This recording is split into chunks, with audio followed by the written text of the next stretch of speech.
Кыргызстанда орден менен медалдан жогору турган мамлекеттик сыйлыктын өзгөчө категориясын негиздөө сунушталууда. Мамлекеттик сыйлыктар, ардак наамдар жана мамлекеттик сыйлыктар жөнүндө мыйзамга кире турган тиешелүү өзгөртүүлөрдү Юстиция министрлиги иштеп чыгып, коомдук талкууга койду. Мындагы негизги максат эрдик медалынын кадырын жогорулатуу. Ал мекен үчүн курман болгон баатырлардын элесин түбөлүккө калтыруу максатында берилет.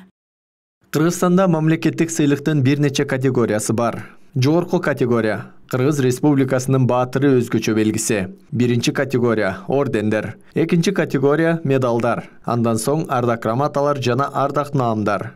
Деген менен Кыргызстан барган сайын сыйлыктан сыймык таппай баш айланган мезгилге жетти. Анткени ар тармак өз алдынча сыйлык тартуулап баасын кетирди. Жыл айланбай мыктыларды аныктаган өз алдынча тармак түзүп бизнеске айланып, азыр кызуу жүрүп жаткан мезгили. Алардын базары кызып, керек болсо айткан сумманы бере салсаң, сен жылдын мыкты адамы болушуң жеңил эле ишке ашат. Мындан улам мамлекеттик сыйлыктарды да биринен сала бири сунуштап, кадырын кетирет деген пикирлер бар. Бул наам кымындай да аброй алып келбейт, кандай жол менен алып жатышканын деле баары билет. Бирок ушуну мыкты деп түшүнүп алгандар да жок эмес. Ушуга окшогондордун кылык жоругунун айынан башка профессионалдардын аты булганып жатат. Ушундай акчага иштеген иш-чараларды токтотуш керек. Негизи ато карапайым эл мыкты экен деп кабыл алат, акчага сатып алышканын билишпей. Муну чоң бизнеске айлантып алышты. Бул нерсени токтотуш керек. Кайдагы бирөөлөр чөнтөгүн толтуруп атышат. Айрым адамдар буга берилип, мага добуш берип кой деп тойгозушат. Мыкты болсоң айттырбай эле эл өзү наам берет. Акча алып сыйлык тартуулап, ананда анын баасын бычкандарды тизгиндөө керек дешет адистер. Анткени мындай ыкма менен барып, акчалуулардын алдында кадыры сиңгендердин баркы кетет деген таризде. Мына бир кезде эмгек сиңирген артист деген наам $2000 болуп калды. Эл артисти дегендер $3-4 чыгып кетти. Анан сатылып калды. Анан ошон үчүн баягы көпчүлүгү сатып алышты. Анан сатып алганда да баягы таанышына карап, жердешчилигине карап, анан башка жолдорго карап туруп, анан бул наамдарды өтө баркын кетирип коюшту да.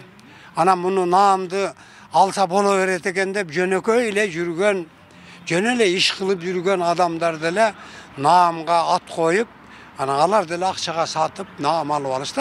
Педагог Мастура Шарипова мамлекеттик сыйлыктар аз болгондуктан коомдук уюмдар, жеке адамдардын тобу мотивация катары сыйлык беришет деген пикирде. Анткени жеке тараптан алынган сыйлыктар өз учурунда мамлекеттик сыйлыкка документ тапшырууда жардамга келет. Мамлекеттик сыйлыктардын саны аябай чектелген.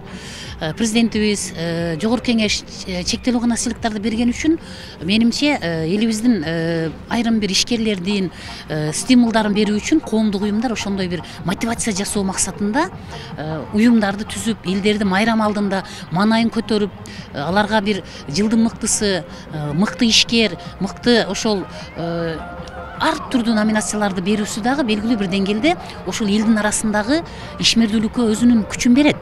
Ал канткенде ошол лицензиясы бар уюмбу, алар кайсы бир комиссиянын карамагынан өткөнбү, алардын печаты жарактуубу деген бир легалдуу жактары болгон болсо, менимче мунун зыяны жок.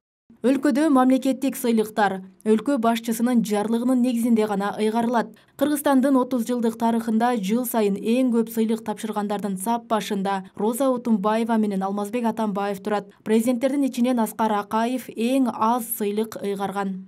Аскар Акаев 15,5 жылда 9148 сыйлык. Курманбек Бакиев 4 жыл 9 айда 7174 сыйлык. Роза Отунбаева 1 жыл 4 айда 8927 сыйлык. Алмазбек Атамбаев 6 жылда 30443 сыйлык. Сооронбай Жээнбеков 2 жыл 9 айда 6002 сыйлык. Садыр Жапаров 1 жылда 1753 сыйлык.